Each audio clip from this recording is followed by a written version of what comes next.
धैर्यमात्मविनिग्रहः इन्द्रियार्थेषु वैराग्यम् अनहङ्कार एव च जन्म मृत्युजरा व्याधि दुःखदोषानुदर्शनम् असक्तरनभिष्वङ्गः पुत्रदारगृहादिषु नित्यं च समचित्तत्वम् इष्टानिष्टोपपत्तिषु मयि चानन्ययोगेन भक्तिरव्यभिचारिणी विविक्तदेशसेवित्वम् अरतिर्जनसंसदि अध्यात्मज्ञाननित्यत्वम् तत्त्वज्ञानार्थदर्शनम् एतज्ज्ञानमिति प्रोक्तम् अज्ञानं यदतोऽन्यथा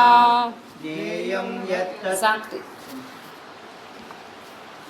ಪರಮ ಪೂಜ್ಯ ಜಗದ್ಗುರು ಸಿದ್ಧಾರೂಢ ಸ್ವಾಮೀಜಿಯವರ ಪಾದಾರವಿಂದಗಳಲ್ಲಿ ಹಾಗೂ ಗುರುನಾಥಾರೂಢ ಪಾದ ಪದ್ಮಗಳಲ್ಲಿ ಅನೇಕ ವಂದನೆಯನ್ನು ಸಲ್ಲಿಸುತ್ತಾ ಇಲ್ಲಿ ನೆರೆದಿರುವಂತಹ ಎಲ್ಲ ಸಹೋದರರಿಗೂ ಮತ್ತು ಸಹೋದರರಿಗೆ ಮತ್ತು ಮಹಾತ್ಮರಿಗೆ ನನ್ನ ವಂದನೆಗಳು. ಭಗವದ್ಗೀತೆ 13ನೇ ಅಧ್ಯಾಯದ 7ನೇ ಅಧ್ಯಾಯದಿಂದ ನಾವು ಪ್ರಾರಂಭ ಮಾಡಿದ್ದೇವೆ. ಈ ಮಾನವೀಯ ಮೌಲ್ಯಗಳನ್ನು ಯಾರು ತಮ್ಮ ಜೀವನದಲ್ಲಿ ರೂಢಿಸಿಕೊಳ್ಳುತ್ತಾರೋ ಅವರು ಧನ್ಯರು ಅಂಥೇಳಿ. ಈ ಮಾನವೀಯ ಮೌಲ್ಯಗಳು ಇಲ್ಲದೆ ನೀವು ಅನೇಕ ಶಾಸ್ತ್ರ ಪುರಾಣಗಳನ್ನು ಪಠಿಸಿದರು, ಕಂಠಸ್ಥ ಮಾಡಿದರು, ತೀರ್ಥಾಟನೆ ಮಾಡಿದರು, ತತಕಿಂ ತತಕಿಂ ತತಕಿಂ. ಈ ಮಾನವೀಯ ಮೌಲ್ಯಗಳು ತನ್ನಂತೆ ಪರರದು. ಹಾಗೆ ಇದರಲ್ಲಿ ಯಾವ ಯಾವ ಗುಣಗಳು ಇದ್ದಾವೋ ನಮ್ಮಲ್ಲಿ ಪಾಸ್ ಹಾಕೋಬೇಕು, ಯಾವುದಿಲ್ಲಪ್ಪ ಅದನ್ನು ನಾವು ಅಳವಡಿಸಿಕೊಳ್ಳಬೇಕು. ಅದಕ್ಕಾಗಿ ಅಮಾನಿತ್ವಂ, ಅಧಂಬಿತ್ವಂ, ಅಹಿಂಸಾ, ಶಾಂತಿ, ಆರ್ಜವಂ, ಆಚಾರ್ಯೋಪಾಸನಂ, ಶೌಚಂ, ಸ್ಥೈರ್ಯಂ, ಆತ್ಮವಿನಿಗ್ರಹ.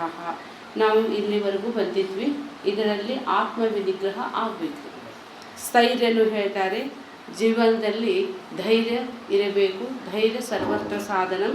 ಅದಕ್ಕಾಗಿ ಮೋಕ್ಷ ಸಾಧನೆಯಲ್ಲಿ ಪೂರ್ಣವಾದ ನಿಷ್ಠೆಯನ್ನು ಇಟ್ಟು ಅದನ್ನು ಕೊನೆಯವರೆಗೂ ಉಳಿಸಿಕೊಂಡು ಬರುವಂತಹ ಧೈರ್ಯನು ಮಾಡಬೇಕ್ರಿ.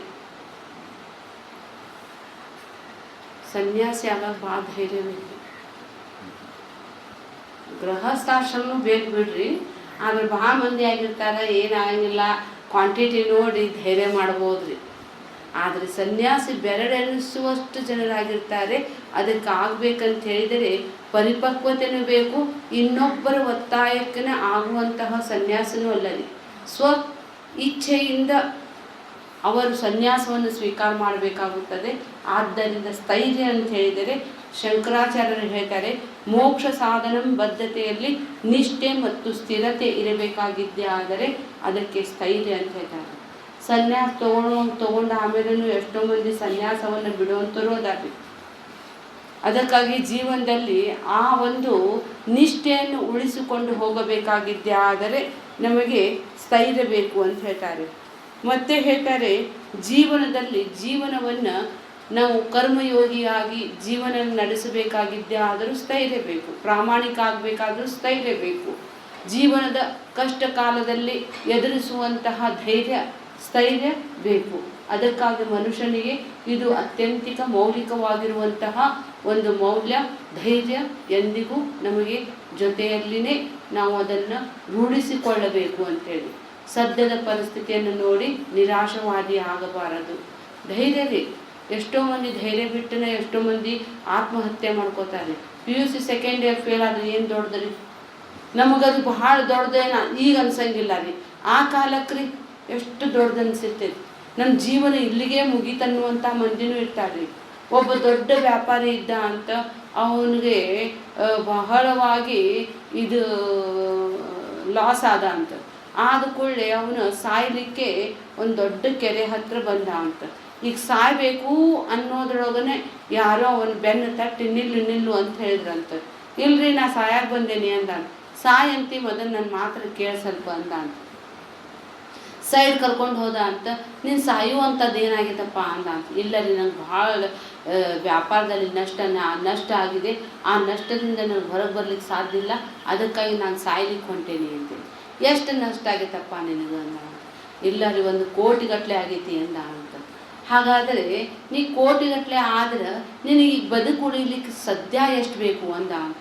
ಏನಿಲ್ಲರಿ ಬ್ಯಾಂಕಿಗೆ ನಾನು ಇದನ್ನು ಬಡ್ಡಿ ತುಂಬೋದು 1 ಲಕ್ಷ ರೂಪಾಯಿ ಆಗ್ತೈತಿ ಅಂತ. 1 ಲಕ್ಷ ರೂಪಾಯಿ ಇಲ್ಲ, ನಾನು 1 ಲಕ್ಷ ರೂಪಾಯಿ ನಿನಗೆ ಕೊಡ್ತೇನೆ, ಅಷ್ಟು ದಿನ ನಿನ್ನ ಮಾಡಿ ಮತ್ತೆ ನಿನ್ನ ತಲೆ ಹೊಡಿತೈತಿ, ಏನಾದರೂ ಮಾಡುವೆ ಅಂತ ಹೇಳಿ ಅವನ ಸೈಡ್ ಕರ್ಕೊಂಡು ಹೋಗಿ ತನ್ನ ಒಂದು ಪರ್ಸ್ನಾಗಿಂದ ಚೆಕ್ ಬುಕ್ ತೆಗೆದು 1 ಲಕ್ಷದ ಚೆಕ್ ಬರೆದು ಹೇಳ್ದ ಅಂತ. ಆದ್ರೆ ಬಿ ಕೇರ್ಫುಲ್, ನಿನ್ನ ಕಡೆಯಿಂದ ಎಲ್ಲ ಟೋಟಲಿ ಎಷ್ಟು ಸಾಧ್ಯದಲ್ಲ ಅಷ್ಟೆಲ್ಲ ಮಾಡಿ ಆದರೂ ನಿನ್ನ ಕಡೆಯಿಂದ ತುಂಬಕ್ಕಾಗಲಿಲ್ಲ ಅಂದ್ರೆ ಅಷ್ಟೇ ಇದು ಚೆಕ್ ಪಾಸ್ ಮಾಡು, ಇಲ್ಲಂದ್ರೆ ಅದನ್ನು ಹಾಗೆ ಇಟ್ಕೊ, 1 ವರ್ಷ ಆದಮೇಲೆ ನಾ ಇಲ್ಲೇ ಇರ್ತೇನೆ, ಆಮೇಲೆ ನನ್ನ ಚೆಕ್ ನನಗೆ ವಾಪಸ್ ಕೊಡ್ನೀನ ಅಂತ ಹೇಳ್ತಾನೆ.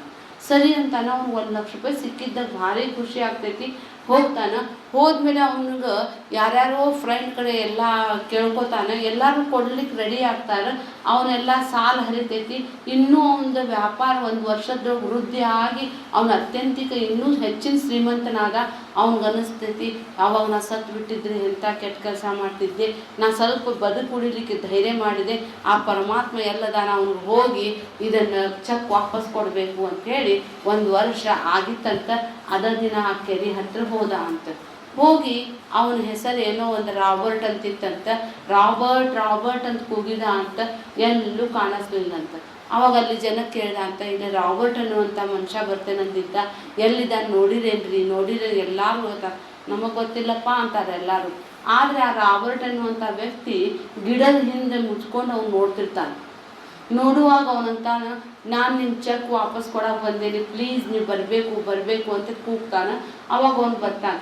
ಬಂದ ಕೂಡಲೇ ಅವನಂತಾನ, ನಂದೆಲ್ಲ ಕಷ್ಟ ಎಲ್ಲ ಹರಿದು ಬಿಡ್ತೀರಿ, ನಿಮ್ದು ಧೈರ್ಯದಿಂದ ನಾ ಬದುಕು ಉಳಿದಿದೆ, ನಾ ಇದನ್ನು ಮಾಡಲಿಲ್ಲ, ಅದನ್ನು ಹಾಗೆ ತಂದೇನಿ, ನಿಮ್ಮದು ಚೆಕ್ ತೊಗೋರಿ ಅಂಥೇಳಿ ಅದನ್ನು ಕೊಡ್ತಾನೆ. ಚೆಕ್ ಕೊಟ್ಕೊಳ್ಳಿ ಅಲ್ಲಿ ನಿಂತಿದ್ದೆಲ್ಲ ಮಂದಿ ಹೋಗಿ ನಗ್ಲಿಕ್ಕೆ ಶುರು ಮಾಡ್ತಾನೆ.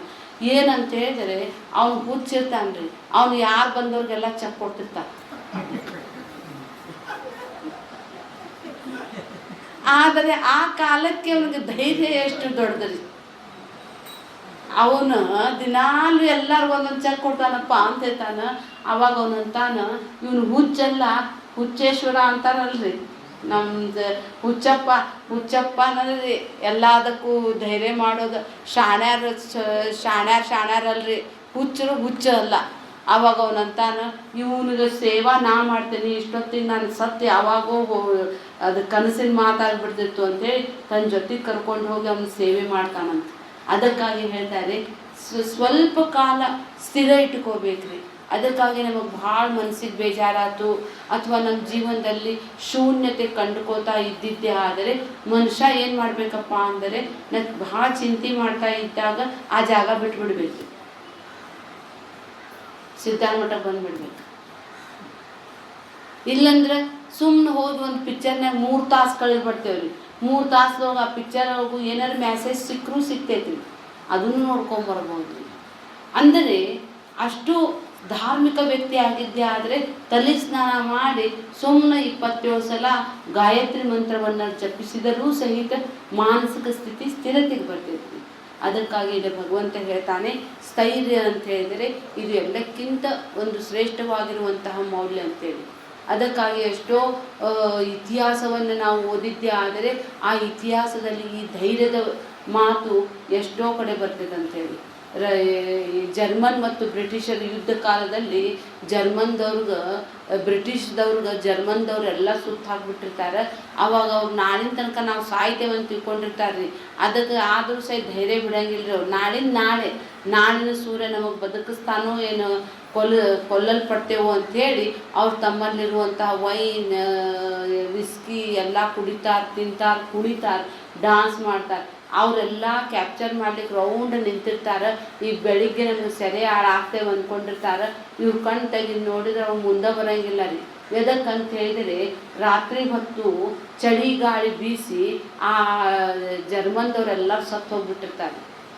ಇವ್ರು ಇವರ ಕುಣಿದಿರ್ತಾರೆ, ಮೈ ಬಿಸಿಯಾಗಿದ್ದ ಕಾರಣವಾಗಿ ಇವ್ರು ಬದುಕು ಉಳಿತಾರೆ, ಅವರ ಸಾಯ್ತಾರೆ. ಅವ್ರು ಎಷ್ಟೋ ಮಂದಿ ಇದ್ದವ್ರು ಸಾಯ್ತಾರೆ, ಇವ್ರದ್ದು ಒಂದೇ ಶಿಪ್ನಾಗ ಇದ್ದಿದ್ದ ಮಂದಿ ಉಳಿತಾರಂತ. ಹೇಗೆ ಅಂತ ಹೇಳಿದರೆ ಜಗತ್ತಿನಲ್ಲಿ ಇವ್ರು ಧೈರ್ಯ ಬಿಡಲಿಲ್ಲ ರೀ. ಅವರು ಏನಾಗಿದ್ದಾಗಲಿ ನಾನು ನೋಡ್ದಾತು. ಇವತ್ತಿನ ದಿನ ಐತಲ್ರಿ, ಅದಕ್ಕಾಗಿ ಹಿಂದಿನ ದಿನವೇ ಸುದಿನ. ಆಪ್ರೇಷನ್ ಅನ್ಕೋ ಇವತ್ತು ಸಾವಿರ ಎಷ್ಟು ಮುಂದೆ ಇದಾರೆ, ಏನಾಗ್ತದೆ ಬಿಡ, ನಡಿ ನೋಡೋನು, ಅಜ್ಮಾ ಕರ್ ದೇಖ್ನಾ ಚಾಹಿಯೆ. ಅದಕ್ಕಾಗಿ ಸ್ಥೈರ್ಯ ಎನ್ನುವಂತಹ ಗುಣ ಎಲ್ಲಕ್ಕಿಂತ ಶ್ರೇಷ್ಠವಾದದ್ದು. ಮುಂದೆ ಹೇಳ್ತಾ ಇದ್ದಾರೆ ಆತ್ಮವಿನಿಗ್ರಹ ಅಂತ ಹೇಳ್ತಾರೆ. ಆತ್ಮವಿನಿಗ್ರಹ ಅಂತ ಹೇಳಿದರೆ ನಿಮಗೆ ಸಹಕಾರಿಯಾಗುವಂತೆ ಶರೀರ, ಮನಸ್ಸು, ಇಂದ್ರಿಯಗಳ ಮೇಲೆ ನಿಯಂತ್ರಣದಲ್ಲಿಟ್ಟುಕೊಳ್ಳುವುದು ಅಂತೇಳಿ. ಶರೀರ, ಮನಸ್ಸು, ಬುದ್ಧಿಯ ಮೇಲೆ ಸೆಲ್ಫ್ ಕಾನ್ಫಿಡೆನ್ಸ್ ಅಂದರೆ ತನ್ನ ಮೇಲೆ ತಾನು ನಿಯಂತ್ರಣ ಮಾಡುವುದು, ಇನ್ನೊಬ್ಬರ ಒತ್ತಾಯಕ್ಕಲ್ಲದೆ. ತಿನ್ನಬೇಕು ತಿನ್ನಬಾರ್ದು ಅನ್ನೋದು ನನ್ನ ಡಿಸಿಷನ್, ಹೋಗಬೇಕು ಹೋಗಬಾರ್ದು ಅನ್ನೋದು ನನ್ನ ಡಿಸಿಷನ್. ಹಾಗೆ ನನ್ನ ಮೇಲೆ ನಾನೇ ನಿಯಂತ್ರಣ ಇಟ್ಟುಕೊಳ್ಳುವುದು, ನನ್ನ ಮೇಲೆ ನಾನೇ ನಿಯಮಗಳನ್ನು ಹಾಕಿಕೊಳ್ಳುವುದಕ್ಕೆ ಆತ್ಮ ವಿನಿಗ್ರಹ ಅಂತ ಹೇಳ್ತಾರೆ. ಅದಕ್ಕಾಗಿ ನಾವು ಬೆಳಗಿನ ಜಾವ ಕೇಳ್ತೇವೆ ಅಂಥೇಳಿ ಪ್ರಾಮಿಸ್ ಮಾಡಿರ್ತೇವೆ, ಆದರೆ ಹೇಳೋದು ಬಿಡೋದು ಯಾರ ಕೈಯಾಗ್ರಿ? ನಮ್ಮ ಕೈಯಾಗ್ರಿ. ಹೋಗ್ಲಿ ಬಿಟ್ಟು ಮಳೆ ಬರಾಕತ್ತೈತದು, ಏನು ಸೌಂಡ್ ಬಂದ್ರೆ ಮಳೆ ಬರಾಕತ್ತೈತ ಅಂತೈತಿ. ಅದು ಮಳೆಗಾಲದೊಳಗೆ ವಾಕಿಂಗಕ್ಕಿಲ್ಲ, ಎಕ್ಸಸೈಸ್ ಇಲ್ಲ, ಕೆಲಸನೂ ಲೇಟ್. ಅದಕ್ಕಾಗಿ ಹೇಳ್ತಾರೆ ಜೀವನದಲ್ಲಿ ಮೋಕ್ಷಕ್ಕೆ ಏನು ಮಾಡಲು ಸಾಧ್ಯ ಅಂತ ಹೇಳಿದರೆ ಶರೀರ, ಮನಸ್ಸು, ಬುದ್ಧಿಗಳನ್ನು ನಾವು ಪ್ರಯೋಜನಕಾರಿ ರೀತಿಯಲ್ಲಿ ತರಬೇತಿಗೊಳಿಸುವುದಕ್ಕೆ ಆತ್ಮವಿನಿಗ್ರಹ ಅಂತ ಹೇಳ್ತಾರೆ ಅಂತೇಳಿ. ಅದಕ್ಕಾಗಿ ಶರೀರ ಯಾವಾಗಲೂ ತಮಸ್ಸಿನಿಂದ ಹುಟ್ಟಿದೆ. ಇದು ತಮಸ್ಸಿನ ಕಾರಣವಾಗಿಯೇ ಇದಕ್ಕೆ ಆಲಸ್ಯ ಹೆಚ್ಚಿದೆ. ಇದು ಆಲಸ್ಯದಿಂದ ಇದ್ದಿದ್ದಕ್ಕನೇ ಮಾಡಬೇಕಾಗಿದ್ದನ್ನು ನಮಗೆ ಮಾಡಲಿಕ್ಕೆ ಕೊಡೋದಿಲ್ಲ. ಅದಕ್ಕಾಗಿ ಹೇಳ್ತಾರೆ ಮಹಾಭಾರತದಲ್ಲಿ ಉದ್ಯೋಗ ಪರ್ವ ಇದ್ದಂತೆ ಈಗ ಸೋಮಾರಿ ಪರ್ವ ಶುರು ಆಗೈತಂತ್ರಿ. ₹1 1 kg ಅಕ್ಕಿ, ಸೋಮಾರಿ ಆಗಲಿಕ್ಕೆ ರಹದಾರಿಗಳು ನಿಮಗೆಲ್ಲ ಫ್ರೀ. ಏನ್ರಿ ಅಮ್ಮ canteen, Indira canteen, Modi canteen, half rate cheap rate ದುಡಿತಾರೆ. ಅದಕ್ಕೆ ₹10 ಇದ್ರೆ ಸಾಕು, ಮುಗೀತ. ಅದಕ್ಕಾಗಿ ಮನುಷ್ಯ ದಡಬಡಿಸೋದನ್ನು ಬಿಡಿಸೋ ಕಾರ್ಯಕ್ರಮ ಇವೆಲ್ಲ. ಅಕ್ಕಿ ಯಾರಕ್ಕಿ ಜಯಲಲಿತಾ ಕಿವ್ಯಾಗಿನ ಬಂಗಾರ ಓಲೆ ಕೊಟ್ಟಿದ್ಲಂತ್ರಿ, ಎಷ್ಟೋ ಮಂದಿ ಬೆಂಡವಾಲಿ ಕೊಟ್ಟಿದ್ಲಂತ. ಏನಿಲ್ರಿ, ಅಮ್ಮ ಕ್ಯಾಂಟೀನ್ ಅಲ್ಲಿ ಬೆಳಿಗ್ಗೆ ಇಡ್ಲಿ, ಮಧ್ಯಾಹ್ನ ಅನ್ನ ಸಾರು, ಆಮೇಲೆ ಒಂದು ಟೆಂಟ್ ಹೊಡಿಸಿ ಎಷ್ಟು ಪಿಕ್ಚರ್ ಆ್ಯಕ್ಟಿಂಗ್ ಮಾಡ್ಯಾರ ನೋಡ್ರಿ, ಅವೆಲ್ಲ ಫ್ರೀ ರೀ, ತಗೋರಿ. ದೇಶ ಎಲ್ಲಿ ಹೋಗ್ಬೇಕ್ರಿ ಹಾಳಾಗಿ. ಕೈ ಕೆಸರಾದರೆ ಬಾಯಿ ಮೊಸರಾಗುತ್ತದೆ, ವಿವೇದ ಸುಳ್ಳಾದರೂ ಗಾದೆ ಸುಳ್ಳಾಗದು. ಒಬ್ಬಕ್ಕೆ ಅಂದ್ಲಂತ, ಇಲ್ರಿ ನಿಮ್ಮ ಗಾದೆ ಮಾತು ಸುಳ್ಳು ಆಗೈತ್ರಿ ಅನ್ನ. ಅದೇ ಹಂಗವ ಅಂದ್ರಂತ. ಏನಿಲ್ಲ, ಕೈ ಕೆಸರಾಗೋದು ಬೇಡ, ಬರೀ ಮೊಸರು ಅಷ್ಟೇ ನೋಡ್ರಿ ನಮ್ದು ಅನ್ಲಂತ. ಹ್ಯಾಂಗವ ಅಂದ್ರಂತ. ಏನಿಲ್ರಿ, ನಮ್ಮ ಮನೆಯವ್ರಿಗೆ 60 ಮೇಲೆ ಐತಿ, ನನಗೆ 60 ಮೇಲೆ ಐತಿ, ಅದು ಪೆನ್ಷನ್ ಬರ್ತೈತ್ರಿ. ನಮ್ಮ ಮನೆಯವ್ರದ್ದು ಕಾಲಿಲ್ಲ ರೀ, ಅದ್ರದ್ದು ಒಂದು ಪೆನ್ಷನ್ ಬರ್ತೈತ್ರಿ. ನಮ್ಮ ಮಗಳ ಪೋಲಿಯೋ ಆಗೈತ್ರಿ, ಅಕ್ಕಿಗೆ ಪೆನ್ಷನ್ ಬರ್ತೈತ್ರಿ. ನನ್ನ ಇನ್ನೊಬ್ಬಕ್ಕೆ ಸೊಸಿ ವಿಧವಾ ಅದಾಡ್ರಿ, ಅಕ್ಕಿಗೆ ಪೆನ್ಷನ್ ಬರ್ತೈತ್ರಿ. ಮೊಮ್ಮಗ ಅದಾನ್ರಿ, ಅವನಿಗೂ ಸೈಕಲ್ ಕೊಟ್ಟಾರ್ರಿ ಫ್ರೀ, ಎಲ್ಲ ಫ್ರೀ ರೀ. ಮತ್ತೆಲ್ಲ ಯಶಸ್ವಿನಿ ಕಾರ್ಡ್, ಆ ಕಾರ್ಡ್, ಈ ಕಾರ್ಡ್ ಎಲ್ಲ ರೀ. ಮತ್ತೆಲ್ಲ ರೇಷನ್ನು ಫ್ರೀ ಆಗಿಬಿಟ್ಟೈತ್ರಿ. BPL ಕಾರ್ಡ್ ಎಲ್ಲ ಫ್ರೀ ಅಂತ್ರಿ. ಹಿಂಗೆ ನೋಡ್ರಿ, ನಾವು ಯಾರು ಏನು ದುಡಿಯೋಂಗಿಲ್ಲ, ಆದರೆ ನಮ್ಮ ಮನೆಗೆ ಎಲ್ಲರೂ ಮೊಸರು ತಿನ್ನಾಕತ್ತೇವೆ ನಾವಲ್ಲ. ಇದರಲ್ಲಿ ಸೋಮಾರಿತನ. ದೇಶದ ಜನರನ್ನು ಹಾಳು ಮಾಡ್ಬೇಕಂದ್ರೆ ಹಿಂಗೆ ಮಾಡೋದ್ರಿ. ಅದಕ್ಕಾಗಿ ದಿನ ಕೊಟ್ಟು ರೂಢಿ ಮಾಡಿ ಆಮೇಲೆ ಬ್ರೇಕ್ ಮಾಡಿದ್ರೆ ಹೆಂಗಾಗ್ತೈತ್ರಿ. ಮಧ್ಯಾಹ್ನ ಹೊತ್ತು ಸುಟಿ ಇದ್ದಾಗ ಮಕ್ಕಳು ಆಟ ಆಡ್ತಾರೆ ನೋಡ್ರಿ ಮನೆ ಮುಂದೆ. ಆಟ ಆಡಿದವ್ರು ಆಟ ಆಡಬೇಡ್ರಿ ಅಂದ್ರೆ ಇನ್ನೂ ಇಂಟ್ರೆಸ್ಟ್ ಬರ್ತೈತಿ ನಮಗೆ ಕಾಡ್ಸಕ್ಕೆ ಅವ್ರಿಗೆ. ಅವಾಗ ಅವನು ಒಬ್ಬನ ಅಜ್ಜ ಭಾಳ ಶಾಣೆ ಇದ್ದ ಅಂತ್ರಿ. ಏನು ಚಂದ ಆಡ್ತಿರ್ಲಿ ನೀವು, ಆಡಲಿ ನಾನು ನೋಡ್ಕೊಂಡು ಕೂಡ್ತೇನಂದ ಅಂತ. ಬೆಸ್ಟ್ ಆಡಿದ್ರೆ ನೀವು ತೊಗೋರಿ ₹10 ಅಂತ. ಆಮೇಲೆ ದಿನಾಲು ₹10 ಕೊಟ್ಟ ಅಂತ 8 ದಿನ. ಆಮೇಲೆ ಒಂದಿನ ₹10 ಕೊಡಲೇ ಇಲ್ಲ. ₹10 ಕೊಡ್ರಿ ಅಜ್ಜಾರ ಅಂದ. ಅಗ್ಲೇ ಮಗನ ಏನು ನಾ ಕೊಡಂಗಿಲ್ಲ ಅಂತ. ನೀವು ಕೊಡಲಿಲ್ಲ ಅಂತ ಆಟನ ಆಡಂಗಿಲ್ಲ ನೋಡ್ರಿ ಅದ ಅಂತ. ಭಾಳ ಚಲೋ ಆತ್ ಹೋಗಂದ ಅಂತ. ಅವ್ರು ₹10 ಕೊಡ್ಲಾರ್ದಾಗ ಆಟನ ಆಡಲಿಲ್ಲ ಅಂತ ಅವ್ರ ಮನೆ ಮುಂದೆ. ಹಿಂಗೆ ಹ್ಯಾಬಿಟ್ ಹಚ್ಚಿ ಬಿಟ್ಬಿಡುದ್ರಿಪ್ಪ. ಅದಕ್ಕಾಗಿ ಉದ್ಯೋಗಂ ಪುರುಷ ಲಕ್ಷಣಂ ಅಂತ ಹೇಳ್ತಾರೆ.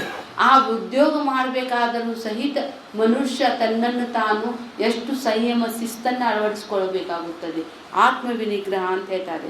ಆದ್ದರಿಂದ ಇದಂ ಶರೀರಂ ಆದ್ಯಂ ಧರ್ಮ ಸಾಧನಂ ಅಂತ ಹೇಳ್ತಾರೆ. ಇದರಿಂದಲೇ ಧರ್ಮ ಸಾಧನೆ ಆಗುತ್ತದೆ. ಆದರೆ ಒಂದು ವೇಳೆ ನಾವು ಆಲಸ್ಯಕ್ಕೆ ಒಳಗಾಗಿದ್ದೇ ಆದರೆ ಮಾಡಬೇಕಾದದ್ದು ಏನು ಮಾಡಲಿಕ್ಕೆ ಸಾಧ್ಯನೇ ಇಲ್ಲ ರೀ. ಅದಕ್ಕಾಗಿ ಆಲಸ್ಯ ಹಿ ರಿಪುಹು ಅಂತ ಹೇಳ್ತಾರೆ. ಶತ್ರು ಯಾರಾದರೂ ಇದ್ದಿದ್ದೇ ಆದರೆ ಶತ್ರು ಅದು ನಮ್ಮ ಶರೀರದಲ್ಲಿರುವಂಥ ಜಾಡ್ಯ ಅಥವಾ ಆಲಸ್ಯವೇ ಆಗಿದೆ ಅಂತೇಳಿ. ಎದಕ್ಕಂತ ಹೇಳಿದ್ರೆ ಆಲಸಿ ಮನುಷ್ಯ ಏನು ಮಾಡ್ಲಿಕ್ಕೆ ಸಾಧ್ಯ ಇಲ್ಲ ರೀ. ಅವನು ತನಗೂ ತನ್ನ ಶರೀರ ಭಾರ, ಇನ್ನೊಬ್ರಿಗೂ ಭಾರ ರೀ. ಇವು ಮೊಘಲರ ಕಾಲಕ್ರಿ ಇವೆಲ್ಲ ಇದ್ರಿ. ಆ ಬ್ರಿಟಿಷರು ಹಿಡ್ಯಾಕೆ ಬಂದ ಕೂಡಲೇ ಮನ್ಯಾಗಿನ ಮಂದಿ ಎಲ್ಲರೂ ಓಡ್ ಹೋದ್ರಂತ. ಆ ಶಹಜಾದೆ ಅಂದ್ರೆ ರಾಜಕುಮಾರ ಹಂಗೆ ಕುಂತಿದ್ದ ಅಂತ. ಆ ಬ್ರಿಟಿಷರು ಎಳ್ಕೊಂಡು ಹೋಗಕ್ಕೆ ಕುಂತ್ರಂತ. ಏನ್ಲೇ ಮಗನ ಹಿಂದಿಂದ ಬಾಗ್ಲ ತೆಗ್ದಿದ್ದೆ ಐತಿ, ಓಡ್ ಹೋಗಕ್ಕೆ ಬರಲಿಲ್ಲ ನಿನಗಂತ ಕೇಳ್ದ ಅಂತ ಬ್ರಿಟಿಷ್ದವ. क्या करे साहब, वो साला देखो वो काम चोर काम करने वाला मुझे जूते नहीं पहना के गया ಅಂತ. ಇವನಿಗೇನೋ ಅವನನ್ನ ಬೂಟ್ ಹಾಕಿ ಹೋಗ್ಬೇಕಂತ ಅವಾಗ ಹೋಗ್ತಾರಂತ. ಅವನನ್ನ ಶಹಜಾದೆ ಅಮೀರ್ ಜಾದೆ ಹರಾಮ್ ಜಾದೆ ಅಂತ ಹೇಳ್ತಾರೆ. ಶಹಜಾದೆ ಅಮೀರ್ ಜಾದೆ ಇದ್ರಂತ. ಆ ಒಬ್ನು ಶಹಜಾದೆ ಇದ್ದ ಅಂತ, ಅವನು ಅಮೀರ್ ಜಾದೆ ಇದ್ದ ಅಂತ. ಒಬ್ನು ಸೈಕಲ್ ಮೇಲೆ ಬರಾಕತ್ತಿದ್ದ ಅಂತ. ಅಲ್ಲೇ ಮಲ್ಕೊಂಡಿದ್ರಂತ. ಮಲ್ಕೊಂಡಾಗ ಅವನು ಶಹಜಾದೆ ಅಂದ ಅಂತ, ಒಂದು ಸ್ವಲ್ಪ ನೀರು ಕುಡಿಸು, ಅಲ್ಲಿ ಬಾವಿ ಐತಿ ಸೇದಿ ಒಂದು ಸ್ವಲ್ಪ ನಮ್ಮ ಬಾಯಾಗ ನೀರು ಹಾಕ ಅಂದ ಅಂತ ಶಹಜಾದೆ. ಅಂದ್ಕೊಳ್ಳಿ ಹಿಂಗೆ ನೋಡಿದ ಅಂತ. ನಿಮಗೇನಾಗೈತಿ ಅಂದ ಅಂತ. ನೈ ಐಸೆ ಮೈ ಶಹಜಾದೆ ಹೂँ, ಖುದ್ ಕಾ ಕಾಮ್ ಖುದ್ ಕೈಸೆ ಕರ್ ಸಕ್ತಾ ಹೂँ ಅಂದ ಅಂತ. ಅಮೀರ್ ಜಾದೆ ಅಂದ, ನನಗೂ ಅಂದ, ನಾನು ಭಾಳ ದೊಡ್ಡ ಶ್ರೀಮಂತನ ಮಗ ಅದೇನಿ, ನಾ ಎದಕ್ಕೆ ಕೆಲಸ ಮಾಡಲಿ, ಅದಕ್ಕಾಗಿ ನೀ ಬಂದು ಒಂದು ಸ್ವಲ್ಪ ನೀರು ಕೊಡು ಅಂದ ಅಂತ. ಹಂಗೆ ನೋಡ್ಕೊಂಡು ನಿಂತ ಅಂತ. ಒಬ್ನು ಅಂದ ಅಂತ ಶಹಜಾದೆ ಅಂದ ಅಂತ, ಏ ನನ್ನ ಕಾಲ್ಗೆ ನಾಯಿ ನೆಕ್ಕಾಕತ್ತೈತಿ, ಒಂದು ಸ್ವಲ್ಪ ಓಡಿಸು ಅಂದ ಅಂತ. ಅಂದ್ರೆ ನಾಯಿ ಓಡಿಸ್ಬೇಕಂದ್ರೆ ಬ್ಯಾರೆಯವ್ರ ಓಡಿಸ್ಬೇಕ್ರಿ, ಇವ್ರು ಕಾಲು ಜಾಡ್ಸೋದು ಇಲ್ಲ. ಅವ್ರು ಅಮೀರ್ ಜಾದೆ ಬಾಜುಕಿದ್ದವನಂದ, ಒಂದು ಸ್ವಲ್ಪ ಬಾಜುಕ್ ದ್ರಾಕ್ಷಿದ ಮುರಿದು ಬಾಯಾಗ ಹಾಕೋಪ್ಪ ನಂದಂದ ಅಂತ. ಯಪ್ಪ ಅಣ್ಣ ಅನ್ಕೊತ ಇರುದ್ರಿ. ಅವಾಗ ಅವನೇನು ಮಾಡಿದ ಅಂತ್ರಿ, ಬಾವ್ಯಾಗ ನೀರು ಸೇರಿದ ಅಂತ, ಗಟ ಕುಡಿದ ಅಂತ, ಉಳ್ದಿದ್ದ ನೀರು ಮತ್ತು ಬಾವ್ಯಾಗ ಹಾಕಿದ ಅಂತ. ಎಲ್ಲರೂ ಅವ್ರಿಬ್ರು ಮಂದಿ ಅಂದ್ರೆ, ಏ ನನಗೆ ಹಾಕೋ ನಮಗೆ ಹಾಕೋ ಅಂದ ಅಂತ. ತುಮ್ ಅಮೀರ್ ಜಾದೆ ಹೋ, ತುಮ್ ಶಹಜಾದೆ ಹೋ, ಮೈ ಹರಾಮ್ ಜಾದ ಹೋ ಅಂದ ಅಂತ. ಅಂದರೆ ಮನುಷ್ಯ ಆಲಸ್ಯ ಸೋಮಾರಿತನದಿಂದ ದೇಹದಲ್ಲಿ ಸೇರಿಸಿಕೊಂಡಿದ್ದೇ ಆದರೆ ಅವನು ಯಾವ ಕೆಲಸಕ್ಕೂ ಬರಂಗಿಲ್ಲ ರೀ. ಮನುಷ್ಯನ ಶರೀರವೇ ಒಂದು ದೊಡ್ಡ ಬಂಡೆಗಾಲ ಆದಂಗೆ ಆಗ್ತದೆ ಅಂತೇಳಿನೇ ಬೆಳಿಗ್ಗೆ ಎದ್ದು ಕೂಡಲೇ ಮಕ್ಕಳಿಗೆ ನಾವು ಯಾ ಕುಂದೇನ್ ತುಷಾರಹಾರಧವಲ, ಯಾ ಶುಭ್ರವಸ್ತಾನ್ವಿತ, ಯಾ ವೀಣಾವರದಂಡ ಮಂಡಿತಕರ, ಯಾ ಶ್ವೇತ ಪದ್ಮಾಸನ, ಯಾ ಬ್ರಹ್ಮಾಚ್ಯುತ ಶಂಕರ ಪ್ರಭೃತಿಭಿಃ ದೇವೈ ಸದಾ ವಂದಿತಾ, ಸಾ ಮಾಂ ಪಾತು ಸರಸ್ವತಿ ಭಗವತಿ ನಿಶೇಷ ಜಾಡ್ಯಾಪಹ. ನಿಶೇಷ ಜಾಡ್ಯ ಅಪಹ, ನಿಶೇಷವಾಗಿ ಮತ್ತು ಅರ್ಧಂಬರ್ಧ ನೋಡ್ರಿ, ಕಣ್ಣು ಸ್ವಚ್ಛ ಆಗ್ಬೇಕ್ರಿ. ಎದ್ದಿರ್ತಾರೆ ಒಬ್ರು, ಎದ್ದಿರಂಗೆ ಇಲ್ರಿ. ಬ್ರಷ್ ತೊಗೊಂಡು ಕುಂತ್ಬಿಟ್ಟಿರ್ತಾರೆ, ಪೇಸ್ಟ್ ತೊಗೊಂಡು. ಇವ್ರಿಗೆ ಎದ್ದಾರನ್ನಾಕೂ ಬರೋಂಗಿಲ್ಲ, ಮಲ್ಕೊಂಡಾರನ್ನು ಮುಂಗು ಬರೋಂಗಿಲ್ಲ. ಹ್ಞೂ ತಿಕ್ಕ ಅನ್ಬೇಕು, ಅಂತಿರ್ತಾವ್ರಿ ಅವು. ಏಳು ಅನ್ಬೇಕ್ರಿ. ಎದ್ದರೂ ಏಳಾದ ಸ್ಥಿತಿಯೊಳಗೂ ಇರ್ತಾರೆ. ನಿಶೇಷ ಪೂರ್ಣವಾಗಿ ಕಣ್ಣು ಸ್ವಚ್ಛ ಆಗಿರ್ಬೇಕಂತ ಹೇಳ್ತಾರೆ. ಅದಕ್ಕಾಗಿ ಎದ್ದು ಕೂಡಲೇನ ಅಲಾರಾಮ್ ಆತಪ್ಪ ಅಂತ ಹೇಳಿದರೆ ಎರಡೂ ಕಾಲು ಹಿಂಗೆ ಮ್ಯಾಲ ಮಾಡಿ ಎದ್ದ ಬಿಡ್ಬೇಕ್ರಿ. ಆ ಹಾಸಿಗೆ ಒದ್ದು ಹೇಳ್ಬೇಕಂತಿದ್ರಿ ಸರ್, ಒದ್ದ ಬಿಡ್ಬೇಕಂತ್ರಿ. ಇನ್ನೊಂದು 5 ನಿಮಿಷ ನೋಡೋಂತೇಳಿ 5 ಅಂದ್ರೆ 15 ಮಿನಿಟ್ ಆಗ್ಬಿಟ್ಟಿರ್ತೈತಿ ಅವಾಗ. ಇಲ್ಲ ಒಂದು ಸ್ವಲ್ಪ ಮಗ್ಲ ಬದಲಿಸಿದ್ವಿ, ಅಲ್ಲೇ ನಿದ್ದೆ ಪೂರ್ಣ ಆಗೇ ಬಿಡ್ತೈತಿ. ಅದಕ್ಕಾಗಿ ಹೇಳ್ತಾರೆ ಆತ್ಮ ವಿನಿಗ್ರಹ ಅಂತ ಹೇಳಿದ್ರೆ ಆ ಮನಸ್ಸು ನನ್ನ ಕೈಯಲ್ಲಿರಬೇಕು ಅಂತೇಳಿ. ಅದಕ್ಕೂ ಸಹಿತ ಹೇಳ್ತಾರೆ ಸ್ವಾಧ್ಯಾಯ ಪ್ರವಚನ ಜಪತಪ ಭಜನೆಗಂತೂ ಇನ್ನೂ ಜಾಗೃತನಾಗಿರ್ಬೇಕ್ರಿ. ಊಟ ಅಡುಗೆಯರು ಮಾಡಬೇಕ್ರಿ, ಕೆಲಸ ನಮ್ದು ಮಾಡಬೇಕು, ಗತಿನೇ ಇರೋಂಗಿಲ್ಲ, ಮಾಡ್ತೇವ್ರಿ. ಇವು ಮಾಡಲಿಲ್ಲ ಅಂದ್ರೂ ನಡೀತಾವಲ್ಲ. ನಮಗೆ ಒತ್ತಾಯ ಇಲ್ಲ, ಪ್ರವಚನಕ್ಕೆ ಹೋಗಬೇಕು ಅಂತ ಯಾರು ಅನ್ನಂಗಿಲ್ಲ, ನಾವೇ ಬರ್ತೇವ್ರಿ. ಇಲ್ಲಿ ಭಜನೆ ಮಾಡಬೇಕು ನಾವೇ ಮಾಡ್ತೇವೆ, ಜಪ ಮಾಡಬೇಕು ಅನ್ನಂಗಿಲ್ಲ, ನಾವೇ ಮಾಡ್ಬೇಕ್ರಿ. ನಾವೇ ಸೆಲ್ಫ್ ಇಂಪೋಸ್ ಅಂತ ಹೇಳಿದರೆ ನನ್ನ ಮೇಲೆ ನಾನೇ ನಿಯಮಗಳನ್ನು ಹಾಕಿಕೊಂಡು ನನ್ನ ಶಕ್ತಿಯಿಂದ ನಾನು ಸನ್ಮಾರ್ಗಕ್ಕೆ ಹೋಗಬೇಕು ಅಂತ ಹೇಳ್ತಾರೆ. ಸನ್ಮಾರ್ಗಕ್ಕೆ ಹೋಗಲಿಕ್ಕೆ ಮನುಷ್ಯನಿಗೆ ಅತ್ಯಂತಿಕವಾಗಿ ಒಂದು ಶ್ರೇಷ್ಠವಾಗಿರುವಂತಹ ಗುಣ ಆತ್ಮವಿನಿಗ್ರಹ ಇರಬೇಕು ಅಂಥೇಳಿ ಇಲ್ಲೇ ಹೇಳ್ತಾರೆ. ಅದಕ್ಕಾಗಿ ಹೇಳ್ತಾರೆ, ಈ ನಿಮ್ಮ ದೃಢ ನಿರ್ಧಾರದಿಂದ ತನ್ನನ್ನು ತಾನು ತರಬೇತಿಗೊಳಿಸಿಕೊಳ್ಳುವುದಕ್ಕನೇ ಆತ್ಮವಿನಿಗ್ರಹ ಅನ್ನುತ್ತಾರೆ ಅಂತೇಳಿ. ಯಾವ ಮಜಾ ಅದಲ್ಲಿ ಶಾಣೆಯರಿದ್ದವರು ಭಾಳ ಸ್ಕೂಲೊಳಗೆ ನೋಡ್ರಿ, ಮಕ್ಕಳು ಶಾಣೆ ಇದ್ದಿದ್ದ ಮಕ್ಕಳು ತಮ್ಮ ಅಭ್ಯಾಸ ತಾವೇ ಮಾಡ್ಕೋತಾರೆ. ತಮ್ಮದು ಡ್ರೆಸ್ ತಮ್ಮದು ಏನಿದೆಯಲ್ಲ ಎಲ್ಲ ತಮ್ಮ ಮೇಲಿನ ಜವಾಬ್ದಾರಿ ತೊಗೊಂಡಿರ್ತಾರೆ. ಇವು ಆಲಸಿ ಇದ್ದಿದ್ವು ಸಾಕ್ಸ್ ತೆಗಿಯಂಗಿಲ್ಲ, ಬೂಟ್ ಒಂದು ಕಡೆ, ಚೀಲ ಒಂದು ಕಡೆ, ಟಿಫಿನ್ ಕ್ಯಾರಿಯರ್ ಒಂದು ಕಡೆ, ವಾಟರ್ ಬ್ಯಾಗ್ ಒಂದು ಕಡೆ ಇರ್ತಾವೆ. ಅದು ಶಾಣೆ ಇದ್ದಿದ್ದಿರಂಗಿಲ್ಲ ರೀ. ಡಿಸಿಪ್ಲಿನ್ ಇದ್ದಿದ್ದ ಮಕ್ಕಳು ಚೆನ್ನಾಗಿ ತಮ್ಮ ಕೆಲಸವನ್ನು ತಾವು ಮಾಡ್ಕೋತಾರೆ. ಅದಕ್ಕಾಗಿ ಮಕ್ಕಳಿಗೆ ಚಿಕ್ಕಂದರು ಇದ್ದಾಗಲೇ ಅವರಿಗೆ ಒಂದು ಶಿಸ್ತನ್ನು ಕಲಿಸಬೇಕಾಗಿರುವಂಥದ್ದು ದೊಡ್ಡವರ ಕೆಲಸ. ಗಿಡವಾಗಿ ಬಗ್ಗದು ಮರವಾಗಿ ಬಗ್ಗಿದ್ದೇ ಆಗ್ತೈತಿ. ಆದಷ್ಟು ಸಣ್ಣವರಿದ್ದಾಗ ಅವ್ರಿಗೊಂದು ಮಾರ್ಗದರ್ಶನದಲ್ಲಿ ಹಾಕ್ಬೇಕಂತ ಹೇಳ್ತಾರೆ. ಆ ಗಿಡನೂ ಸಹಿತ್ರಿ ಸೊಟ್ಟಾಗ ಹಾಕತ್ರಿ, ಬಾಜು ಮನೆಗೆ ಬಗ್ಗಿರೋ ಮೊದಲು ಸೀದಾ ಮಾಡಿಬಿಡ್ಬೇಕ್ರಿ. ಅದಕ್ಕೆ ಇಲ್ಲಂದ್ರೆ ನಿಮ್ಮ ಮನೆಯೊಳಗೆ ಬಡ್ಡಿ ಇರ್ತೈತಿ, ಅವ್ರ ಮನ್ಯಾಗ ಫಲಗಳು ಹೂವು ಎಲ್ಲ ಹೇಳ್ತಾವ್ರಿ. ಆಮೇಲೆ ದೊಡ್ಡ ಜಗಳ ಇವೆಲ್ಲ. ಅದಕ್ಕೆ ಮುಂದೆ ಹೇಳ್ತಾ ಇದ್ದಾರೆ, ಇಂದ್ರಿಯಾರ್ಥೇಷು ವೈರಾಗ್ಯಂ. ಶ್ಲೋಕ 8. ಇಂದ್ರಿಯಾರ್ಥೇಷು ವೈರಾಗ್ಯಂ ಅನಹಂಕಾರ ಏವ ಚ ಜನ್ಮ ಮೃತ್ಯು ಜರಾ ವ್ಯಾಧಿ ದುಃಖ ದೋಷಾನುದರ್ಶನ. ಅಂದರೆ ಇಲ್ಲಿ ಇಂದ್ರಿಯಾರ್ಥೇಷು ವೈರಾಗ್ಯಂ ಅಂತ ಹೇಳ್ತಾರೆ. ಮೊದಲು ಅವ್ರು ಏನು ಮಾಡ್ತಾರೆ ಅಂತ ಹೇಳಿದರೆ, ಇಂದ್ರಿಯಕ್ಕಿಂತ ಮೊದಲು ವೈರಾಗ್ಯದ ಬಗ್ಗೆ ಎಕ್ಸ್ಪ್ಲೇನ್ ಮಾಡ್ತಾರೆ. ಜೀವನದಲ್ಲಿ ಯಾವುದು ಮಹತ್ವವಾದದನ್ನು ಅನ್ನೋದನ್ನು ನಮ್ಮಷ್ಟಕ್ಕೆ ನಾವೇ ವಿಶ್ಲೇಷಣೆ ಮಾಡಿಕೊಳ್ಳಬೇಕು ಅಂಥೇಳಿ. ಅದಕ್ಕಾಗಿ ನಮಗೆ ಸ್ವಾಭಾವಿಕವಾಗಿ ಪರಿಶೀಲಿಸಿದ ನಂತರ ಬರುವ ವೈರಾಗ್ಯ ನಿಜವೇ. ಇನ್ನೊಬ್ಬರ ಒತ್ತಾಯಕ್ಕೆ ಬಂದಿರುವಂಥ ವೈರಾಗ್ಯಕ್ಕೆ ವೈರಾಗ್ಯ ಅನ್ನಂಗಿಲ್ಲ ರೀ. ಅದಕ್ಕಾಗಿ ಇಲ್ಲೇ ಪ್ರತಿಯೊಂದು ಬೇಕು ಬೇಕು ಅನ್ನೋದನ್ನು ನಿರ್ಗಮಿಸಬೇಕು ಅಂತ ಹೇಳ್ತಾರೆ. ತಾನ ನಿರ್ಗಮಿಸಂಗಿಲ್ಲ ಅದು. ಅದರೊಳಗಿನ ಅನಿತ್ಯತೆಯನ್ನು ನಾನು ಗುರುತಿಸಿದ್ದೆ ಆದರೆ ತನ್ನಷ್ಟಕ್ಕೆ ತಾನೇ ದೂರ ಹೋಗ್ತೈತಿ. ನಾವೇ ಆ ಅನಿತ್ಯತೆಯನ್ನು ನೇತಿ ಮಾಡಬೇಕು. ಸೊ ಇದನ್ನು ಟೂರ್ ಮಾಡ್ತಾರೆ. ಎಷ್ಟೋ ಮಂದಿ 3 ಲಕ್ಷ ರೂಪಾಯಿ ಹಾಕಿ ಮಾಡ್ತಾರೆ. 3 ಲಕ್ಷ ಇನ್ನೊಬ್ರು ಕೊಟ್ಟರೆ ಏನೋ ಜೀವನ ಉದ್ಧಾರ ಆದೈತ್ರಿ. ಬಂದಿದ್ದಲ್ಲ ಹೋಗಿದ್ದಲ್ಲ, ಏನಾದರೂ ನಮ್ಗಲ್ಲಿ ಕೆಲಸ ಇರಬೇಕ್ರಿಪ್ಪ, ಹೋಗ್ಬೇಕ್ರಿ. ಇವ್ರು ಏನಿಲ್ರಿ, ಎಂಜಾಯ್ಮೆಂಟ್. ವೈರಾಗ್ಯ ಆಗ್ಬೇಕ್ರಿ, ಸಾಕ್ರಿ. ಕೈಕಾಲು ಅವ್ರ ಶಕ್ತಿ ಇರಂಗಿಲ್ಲ ರೀ, ಊರಿಗೆ ಬರ್ತಾರೆ ಜೊತೆಗೆ. ಬಂದಿದ್ದವ್ರಿಗೂ ತ್ರಾಸ್ರಿ, ಅವ್ರ ಜೊತೆಗೆ ಬಂದಿದ್ದವ್ರಿಗೂ ತ್ರಾಸ, ಇವ್ರಿಗೂ ತ್ರಾಸ. ಅದಕ್ಕಾಗಿ ಇಲ್ಲಿ ಹೇಳ್ತಾರೆ, ಜೀವನದಲ್ಲಿ ಅನೇಕ ವಸ್ತ್ರಗಳನ್ನು ತೆಗೆದುಕೊಳ್ಳೋದಕ್ಕೂ ಸಹಿತ ವೈರಾಗ್ಯ ಬರಬೇಕು. ವೈರಾಗ್ಯ ಅದು ನಮ್ಮಷ್ಟಕ್ಕೆ ನಾವೇ ತಿಳಿದು ಮಾಡುವಂಥದ್ದು. ಹೀಗಾಗಿ ಇಲ್ಲೇ ರೋಡ್ ಮೇಲಿನ ತಿನ್ಬ್ಯಾಡ್ರಿ ಅಂತೇಳಿ ನಾವು ಹೇಳಬೇಕಾಗಿಲ್ಲ ರೀ. ಅವ್ರು ಅನ್ನಿಸ್ಬೇಕ್ರಿ. ಬೆಳಗಿನ ಜಾವಕ್ಕೆ ದುರ್ಗದ ಮೇಲೆ ಹಿಂದೆ ಕರ್ಕೊಂಡು ಹೋಗ್ಬಿಡ್ಬೇಕ್ರಿ. ರಾತ್ರಿಗೆ ಲೈಟ್ನಾಗ ಏನು ಕಾಣಿಸಂಗಿಲ್ಲ ರೀ ಅಲ್ಲಿ. ಅವ್ರು ನಿಂತಿದ್ದ ಜಾಗ, ಅವ್ರು ಮಾಡುವಂಥ ಸ್ಟೈಲ್. ನಮ್ಮ ಅಂಗಡಿ ದುರ್ಗದ ಬೆಲ್ನಾಗ ಅದ ರೀ. ಅದ್ರ ಹಿಂದನ ಬೇಲ್ಪುರಿ, ಶೇವ್ ಪುರಿ, ಪಾನಿಪುರಿ ಏನೇನು ಅದಾವೆ ಎಲ್ಲ ಅಂಗಡಿ ಅದಾವೆ. ಅಲ್ಲೇ ಅವು ಕೋತಂಬರಿ ಶಿವ್ರಿ ತೊಳೆಯಂಗಿಲ್ಲ, ಏನಿಲ್ಲ ರೀ. ಅವು ಹಂಗೆ ಕಟ್ ಮಾಡ್ತಾರೆ ರೀ ಅವ್ರು. ಅದ್ರಾಗ ಕಸ, ಅದ್ರಾಗಿಂದ ಹುಲ್ಲರಿ ಎಲ್ಲ ಇರ್ತೈತೆ ರೀ. ಅವ್ರಿಗೇನ್ರಿ ವ್ಯಾಪಾರ ರೀ ಅದು. ಒಂದು ಬೇಕ್ರಿಗೆ ಹೋಗಿದ್ದೆ ರೀ ನಾನು. ಆ ಬೇಕ್ರಿ ಒಳಗೆ ರೀ ಅವಾಗ ಇನ್ನೂ 30 ವರ್ಷದ ಹಿಂದೆ ರೀ ಇನ್ನೂ ಮಿಷಿನ್ ಇದ್ದಿದ್ದಿಲ್ಲ ರೀ. ಅವರು ಕೈಲಿಂದ ಇದನ್ನು ಮಾಡ್ತಿದ್ರು. ಅವರು ಕಾಲಿನಿಂದ ತುಳಿತಿದ್ರು ರೀ ಹಿಟ್ಟು. ಅಂತ ತೊಗೊಂಬಂದು ಆರಾಮಿಲ್ದಾಗ ತಿಂತೀವ್ರಿ ನಾವು. ಗಂಜಿ ಕುಡಿಬಾರ್ದ್ರಿ ಮನ್ಯಾಗ, ಭಾಳ ಕಷ್ಟ ಅದ ರೀ. ಅದಕ್ಕಾಗಿ ಇಲ್ಲೇ ಹೇಳ್ತಾರೆ, ವೈರಾಗ್ಯ ಬರಬೇಕಂದಿದ್ದೇ ಆದರೆ ಅದರಲ್ಲಿ ನಿಸ್ಸಾರತೆಯನ್ನು ಕಾಣಬೇಕು ಅಂತ ಹೇಳ್ತಾರೆ. ಹೇಗೆ ಅಂತ ಹೇಳಿದರೆ ಅವ್ರು ಹೇಳ್ತಾರೆ, ನೀವು ಕಸವನ್ನು ಚೆಲ್ಲಿದ ನಂತರ ಕಸದ ಬಗ್ಗೆ ನಿಮಗೆ ಒಂದು ಸ್ವಲ್ಪ ಆಸಕ್ತಿ ಉಳಿದಿರಂಗಿಲ್ಲ ರೀ. ಬೆಳಿಗ್ಗೆ ಚೆಲ್ತೇವಿಲ್ರಿ ಕಸ, ಆ ಕಸ ಚೆಲ್ಲ ಆದಮೇಲೆ ಮರ ಮಾಡ್ತೀರಲ್ರಿ, ಎಷ್ಟೋ ಕಸ ಐತ್ರಿ ಮನ್ಯಾಗ ಚೆಲ್ಬಿಟ್ವಿ ನೋಡ್ರಿ ಅನ್ನಂಗೆ ಇಲ್ರಿ.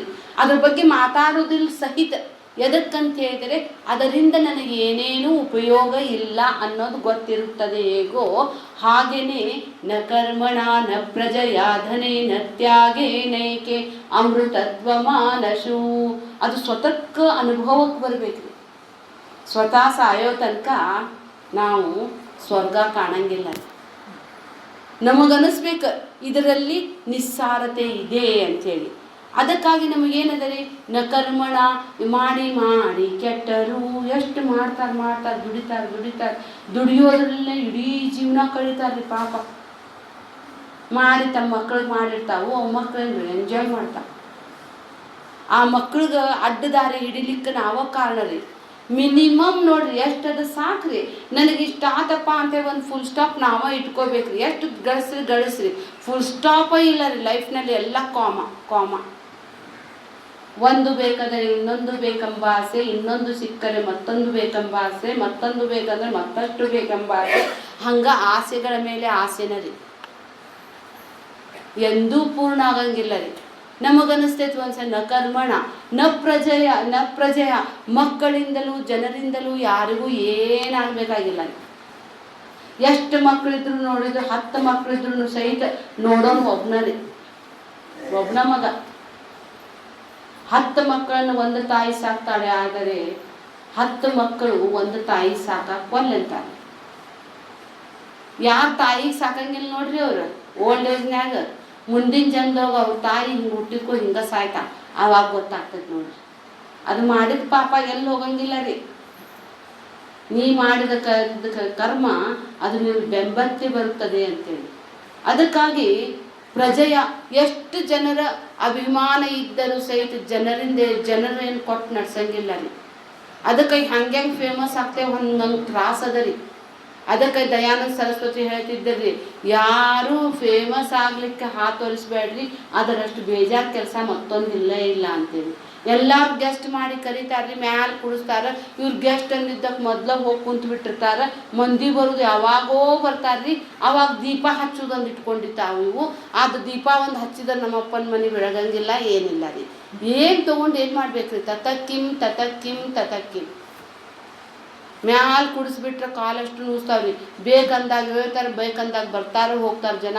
ನಾವು ಮೂಕ ಬಸವಣ್ಣ ನಂಗೆ ಅತ್ತಾಗಿತ್ತಾಗ ನೋಡ್ಕೊಂತ ಟೈಮ್ ನೋಡ್ಕೊಂತ ಕೂಡ್ಬೇಕ್ರಿ.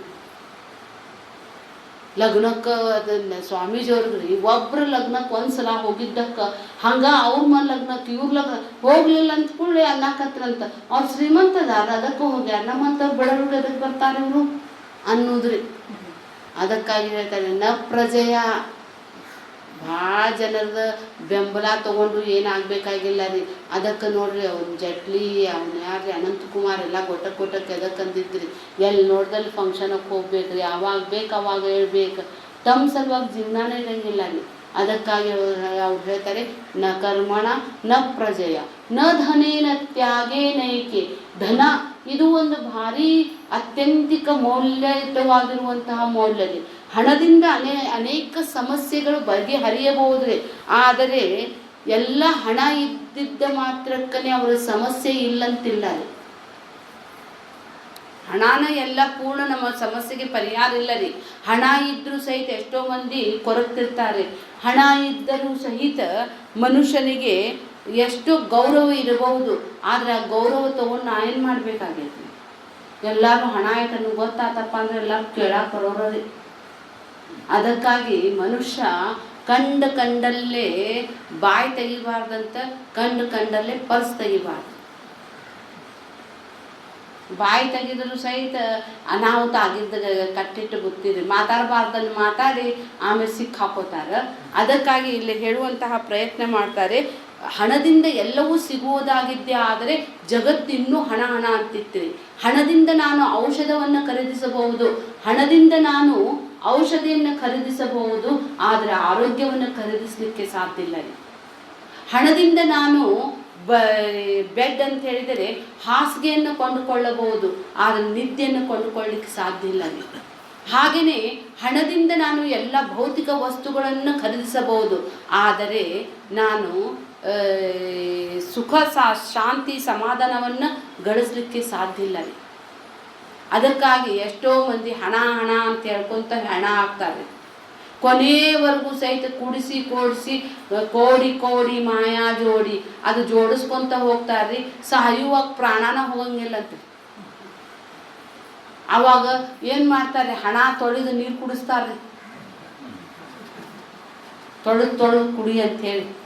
ಅವಾಗ ಹಣ ತೊಳೆದಿದ್ರೆ ಅವಾಗಿಂದ ಗೋಲ್ಡ್ ಕಾಯಿನ್, ಸಿಲ್ವರ್ ಕಾಯಿನ್, ತಾಮ್ರದ ಕಾಯಿನರ ಇರ್ತಿದ್ವಿ ರೀ. ಅವೆಲ್ಲ ಅದು ಕುಡ್ದಿದ್ರೆ ಆರೋಗ್ಯ ಸುಧಾರಿಸ್ತಿತ್ತು. ಈಗ ಪೇಪರ್ ತೊಳೆದು ಕುಡಿಸಿದ್ರೆ ಅವ್ನು ಇನ್ನು 4 ದಿನ ಇರೋಕ್ಕಿಂತ ಮೊದಲ ಕೊಟ್ಟಕ್ಕಂತಾನ್ರಿ. ಎಲ್ಲಾರ ಕೈಯಾಗ ಹೋಗಿದ್ದು ಪೇಪರ್ದು ರಾಡಿ ಬಾಯಾಗ ಹೋಗಿ ಇನ್ಫೆಕ್ಷನ್ ಆಗಿ ಮೊದಲ ಸಾಯ್ತಾನೆ. ಅದಕ್ಕಾಗಿ ಹೇಳ್ತಾರೆ, ಇದು ವೈರಾಗ್ಯ ಎನ್ನುವಂತಹ ಗುಣ ಅತ್ಯಂತಿಕ ಶ್ರೇಷ್ಠವಾದದ್ದು. ಅದಕ್ಕಾಗಿ ವೈರಾಗ್ಯದಲ್ಲಿ 3 ಪ್ರಕಾರ ಹೇಳ್ತಾರೆ. ಏನಂತ ಹೇಳಿದರೆ, ಒಂದು ಪ್ರಸೂತಿ ವೈರಾಗ್ಯ, ಒಂದು ಅಭಾವ ವೈರಾಗ್ಯ, ಒಂದು ಸ್ಮಶಾನ ವೈರಾಗ್ಯ. ಪ್ರಸೂತಿ ವೈರಾಗ್ಯ ಅಂತ ಹೇಳಿದರೆ, ಆ ತಾಯಿ ಮಾತಾಯಿ ಇರಲಿ, ಆ ಗಂಡ ಇರಲಿ, ನನ್ನ ಹೆಂಡತಿಗೆ ಇಂಥ ತ್ರಾಸ ಆಗ್ತೈತಲ್ಲ, ಇನ್ನು ಮುಂದೆ ನಮ್ಮ ಮಕ್ಕಳನ್ನು ಬ್ಯಾಡ ಅಂದಿರ್ತಾರೆ. ಆದರೂ ಸಹ ತಾತ್ಕಾಲಿಕನರಿ, ಮತ್ತು ಮುಂದೆ ಮಕ್ಕಳನ್ನು ಪಡಿತಾರಂತೇಳಿ. ಅಭಾವ ವೈರಾಗ್ಯ ಅಂತ ಹೇಳಿದರೆ, ಮನುಷ್ಯನ ಕಡೆ ತನ್ನ ಕಡೆ ಇರಂಗಿಲ್ಲ ರೀ, ಇಲ್ಲದಕ್ಕನ ಅನ್ನೋದ್ರಿ. ಏನು ಹೋಟೆಲ್ಗೆ ಹೋಗಂಗಿಲ್ರಿಪ್ಪ, ನಾವು ಏನಿರ್ತೈತ್ರಿ ಅದ್ರಾಗ, ನಮ್ಮ ಮನ್ಯಾಗಿಂದ ಚಲೋ ರೀ, ಸುಳ್ಳಿ ಎದಕ್ಕಂದ್ರೆ ಹಣಾನ ಇರಂಗಿಲ್ಲ ರೀ. ಇಲ್ಲಂತ ಹೇಳಿದ್ರೆ ಅಭಾವ ಇದ್ದಿದ್ದ ಕಾರಣವಾಗಿಯೇ ಅತ್ಯಂತಿಕವಾಗಿ ಸನ್ಯಾಸನೂ ತಗೊಂಡಿದ್ದವರು ಇರ್ತಾರ್ರಿ. ಅಭಾವದಿಂದಾಗಿ ಸನ್ಯಾಸ ತಗೊಂಡ್ರು ಅದು ವೈರಾಗ್ಯ ಉಂಟಾದರೂ ಸಹಿತ ಅದು ಬಹಳ ದಿನಗಳವರೆಗೂ ಉಳಿಯಂಗಿಲ್ಲ ರೀ. ಮುಂದೆ ಹೇಳ್ತಾರೆ ಸ್ಮಶಾನ ವೈರಾಗ್ಯ ರೀ. ಸ್ಮಶಾನಕ್ಕೆ ಹೋದಾಗೂ ಸಹಿತ ಭಾರಿ ಶಾಣೆರಂಗ ಮಾತಾಡ್ತಿರ್ತಾರೆ ರೀ. ಕಾಲಿ ಜಾತ್ ದೇಖ್ಬೇಕು, दे हाथ में अहेल तवा भी खाली हाथ, जवान तवा भी खाली हाथ ಅಂತೇವ್ರಿ ಖರೆ. ಆದರೆ ಅಲ್ಲಿ ಇದ್ದಾಗ ಎಷ್ಟು ಸೂಕ್ಷ್ಮವಾಗಿ ಎಂಥ ಚಂದ ನಿಂತಿರ್ತಾರೆ. ಹೊರಗೆ ಬಂದ ಕೂಡಲೇನ ಇಲ್ಲೆಲ್ಲರೂ ಹೋಟೆಲ್ ಐತೆ ನೋಡ್ರಿಪ್ಪ, ನಮ್ಮ ತಲೆ ಸಾಕತ್ತೈತಿ, ಕಾಫಿ ಕುಡಿಯೋಣ, ಇದು ಕುಡೋಣ, ಅದು ತಿನ್ನೋಣ, ಇದು ತಿನ್ನೋಣ. ಎಲ್ಲಿ ತನಕ ತಾತ್ಕಾಲಿಕ ವೈರಾಗ್ಯ. ತಾತ್ಕಾಲಿಕ ವೈರಾಗ್ಯದಿಂದ ಕೆಲಸ ಆಗಂಗಿಲ್ಲ ರೀ. ವೈರಾಗ್ಯ ಅದು ಜಾನ್ ಬೂಜ್ಕರ್ ಅಂತ ಹೇಳ್ತಾರೆ. ಎಷ್ಟು ಅಂತ ಹೇಳಿದರೆ, ವೈರಾಗ್ಯ ಎಂದರೆ ವಸ್ತುನಿಷ್ಠತೆಯ ಪ್ರಮಾಣ ಎಂದರ್ಥವಾಗುತ್ತದೆ. ಅದು ಜ್ಞಾನದಿಂದ ಮಾತ್ರ ಪೂರ್ಣವಾಗಬಲ್ಲದ್ದು, ಹೊರತಾಗಿ ಇವು ಕ್ಷಣಿಕ ಒಂದು ಇದಕ್ಕೆ ಆವೇಶಕ್ಕೆ ಒಳಗಾಗಿ ಅದನ್ನು ವೈರಾಗ್ಯವನ್ನು ಮಾಡಿದ್ದೇ ಆದರೆ ಅದು ಬಹಳ ದಿನಗಳವರೆಗೂ ಕೂಡ ಅದು ನಮ್ಮನ್ನು ಉದ್ಧಾರ ಮಾಡುವುದಿಲ್ಲ. ಆದ್ದರಿಂದ ವೈರಾಗ್ಯ ಬರಬೇಕಾಗಿದ್ದೇ ಆದರೆ ಸತ್ಸಂಗತ್ವೇ ನಿಸ್ಸಂಗತ್ವ. ಮೊದಲು ಸತ್ಸಂಗ ಆಗಬೇಕು. ಸತ್ಸಂಗದಿಂದ ನಿಸ್ಸಂಗ ಉಂಟಾಗುತ್ತದೆ. ನಿಸ್ಸಂಗತ್ವೇ ನಿರ್ಮೋಹತ್ವ, ನಿರ್ಮೋಹತ್ವೇ ನಿಶ್ಚಲತತ್ವ, ನಿಶ್ಚಲತತ್ವೇ ಜೀವನ್ಮುಕ್ತಿ. ಎಲ್ಲಿ ತನಕ ನೀ ಸತ್ಸಂಗಕ್ಕೆ ಬರುವುದಿಲ್ಲವೋ, ನಿತ್ಯಾನಿತ್ಯ ವಿವೇಕವನ್ನು ನೀನು ರೂಢಿಸಿಕೊಳ್ಳುವುದಿಲ್ಲವೋ, ಶಮದಮ ಉಪರತಿ ತಿತಿಕ್ಷಾ ಶ್ರದ್ಧಾ ಸಮಾಧಾನ ಎನ್ನುವಂತಹ ಗುಣಗಳನ್ನು ಅಳವಡಿಸಿಕೊಳ್ಳುವುದಿಲ್ಲವೋ, ಅಲ್ಲಿವರೆಗೂ ನಿಜವಾದ ವೈರಾಗ್ಯ ಉಂಟಾಗಲಿಕ್ಕೆ ಸಾಧ್ಯನೇ ಇಲ್ಲ. ಆದ್ದರಿಂದ ತೀವ್ರ ಮುಮುಕ್ಷತ್ವ ಉಂಟಾದರೆ ಮಾತ್ರ ಅವನು ವೈರಾಗ್ಯ ಆಗ್ತಾನೆ. ಕಾಕವಿಷ್ಟ ನ್ಯಾಯ ಅಂತ ಹೇಳ್ತಾರೆ. ಒಬ್ಬನು ಇಂಟರ್ವ್ಯೂಗೆ ಹೊಂಟಿರ್ತಾನೆ, ಅದು ಪೆಟ್ರೋಲ್ ವಾಶ್ ಇದನ್ನು ಶರ್ಟ್ ಉಟ್ಕೊಂಡಿರ್ತಾನೆ, ಬಸ್ ಸ್ಟಾಪ್ನಲ್ಲಿ ನಿಂತಿರ್ತಾನೆ. ನಿಂತಾಗ ಅವನ ಶರ್ಟ್ ಮೇಲೆ ಕಾಗೆ ಹೇಸಿಗೆ ಮಾಡಿದರೆ ಅದನ್ನು ಅವನು ಏನು ಮಾಡ್ತಾನ್ರಿ? ಬ್ಯಾರೆಯವ್ರು ಕೇಳ್ತಾನೇನ್ರಿ, ಇದು ತೆಗೆದು ಬರಲಿಲ್ಲ ಹಂಗೆ ಇರಲಿಲ್ಲ ಅಂತ ಕೇಳ್ತಾನೇನ್ರಿ? ಒಪಿನಿಯನ್ ಕೇಳ್ತಾನೇನ್ರಿ? ಯಾರಿಗಾರ ಇದ್ರೆ ಇರಲಿ ಬಿಡಂಥೇಳಿ ಇಲ್ಲ ರೀ. ಒಂದು ಕ್ಷಣವೂ ನಿಲ್ಲಂಗಿಲ್ಲ. ಓಡ್ಕೊಂತ ಹೋದವನ ಮನೆಗೆ ಹೋಗಿ ಡ್ರೆಸ್ ಹ್ಯಾಂಗೆ ಚೇಂಜ್ ಮಾಡ್ತಾನೋ, ತೀವ್ರ ಮುಮುಕ್ಷತ್ವ ಉಂಟಾಗಿದ್ದೇ ಆದರೆ ಅಲ್ಲಿ ನಿಜವಾದ ವೈರಾಗ್ಯ ತಂತಾನೇ ಅರಳುತ್ತದೆ. ಹೇಗೆ ಅಂತ ಹೇಳಿದರೆ, ಗೌತಮ್ ಬುದ್ಧನಿಗೆ ಆದಂತೆ ಅಂತ ಹೇಳ್ತಾರೆ. ಗೌತಮ್ ಬುದ್ಧ ತನ್ನ ಯಾರಿಗೂ ಕೇಳಲಿಲ್ಲ, ಹೆಂಡತಿಗೂ ಕೇಳಲಿಲ್ಲ. ಅವನ ಅಷ್ಟು ರಾಜ್ಯವನ್ನು ಕೂಡ ತಕ್ಷಣವೇ ತತಕಿಂ ತತಕಿಂ ತತಕಿಂ ಸೋ ವಾಟ್ ಅಂತೇಳಿ ಅದನ್ನೆಲ್ಲ ಬಿಟ್ಟುಕೊಟ್ಟು ಅವನು ವೈರಾಗ್ಯವನ್ನು ಪಡೆದ ಅಂಥೇಳಿ. ಅದಕ್ಕಾಗಿ ಹೇಳ್ತಾರೆ ಇಂದ್ರಿಯಾರ್ಥೇಷು ವೈರಾಗ್ಯಂ ಅಂತ ಹೇಳಿದರೆ ಇಂದ್ರಿಯಗಳ ಅರ್ಥದಲ್ಲಿಯೂ ಹೀಗೆ ವೈರಾಗ್ಯ ಉಂಟಾಗಬೇಕು. ನೋಡ್ತೇವೆ ಎಷ್ಟು ನೋಡ್ತೇವ್ರಿ, ಸಾಕ್ರಿ. ಗಣಪತಿ ಹಬ್ಬಕ್ಕೆ ಅವೆಲ್ಲ ಡೆಕೋರೇಷನ್ ಮಾಡ್ತಿದ್ರೆ ಮೊದಲು ಸಣ್ಣವ್ರಿದ್ದಾಗ ಹೋಗ್ತಿದ್ವಿಪ್ಪ. ಈಗ ಸಣ್ಣವ್ರಿದ್ದಾಗ ಹೋಗ್ಲಿರಿ, ಯಾವಾಗ ನೋಡ್ರಿ ಹಂಗೆಲ್ಲ ನೋಡಿ ಹೋಗ್ರಿ ಅನ್ನೋದ್ರಿ. ಅವಾಗ ನಾನು ಬರ್ತೇನಂದ್ರೆ ನೋಡೋದು ಸಾಕು, ಕೇಳೋದು ಸಾಕು. ಅದಕ್ಕಾಗಿ ಕಣ್ಣಿದ್ದು ಕುರುಡನಂತೆಯೂ ಕಿವಿ ಇದ್ದು ಕಿವುಡನಂತೆಯೂ ಕಾಲಿದ್ದರೂ ಹೆಳವನಂತೆ ಸಾಕು ಮಾಡ್ಕೊಂತ ಬರೋದು. ವಿಡ್ರಾ ಆಗ್ಬೇಕ್ರಿ, ಹಿಂದೆ ಸರಿಬೇಕು. ಹೆಚ್ಚು ಕಡಿಮೆ ಆದ್ರೆ ಯಾರು ತ್ರಾಸ್ರಿ, ನಿಮ್ಗೆ ತ್ರಾಸ್ರಿ. ಮನ್ಯಾಗಿನ ಮಂದಿಗೆ ಏನು ಮಾಡಂಗಿಲ್ಲ, ಅಯ್ಯೋ ಪಾಪ ಅಂತಾರ. ಆದ್ರೆ ಭೋಗಿಸೋದು ಯಾರ್ರಿ, ನಾವರಿ.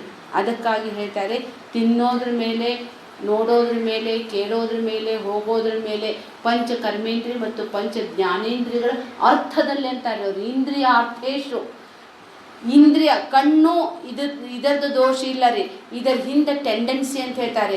ನೋಡುವಿಕೆ ಇದೆ, ಕೇಳಿಸುವಿಕೆ, ರುಚಿಸುವಿಕೆ, ಅದು ಒಂದು ಪ್ರಬಲವಾಗಿರುವಂತಹ ಒಂದು ಆಸಕ್ತಿ ಇದೆಯಲ್ಲ, ಅದನ್ನು ಕಂಟ್ರೋಲ್ ಮಾಡೋದಕ್ಕೇ ಇಂದ್ರಿಯಾರ್ಥೇಶು ವೈರಾಗ್ಯಂ ಅಂತ ಹೇಳ್ತಾರೆ.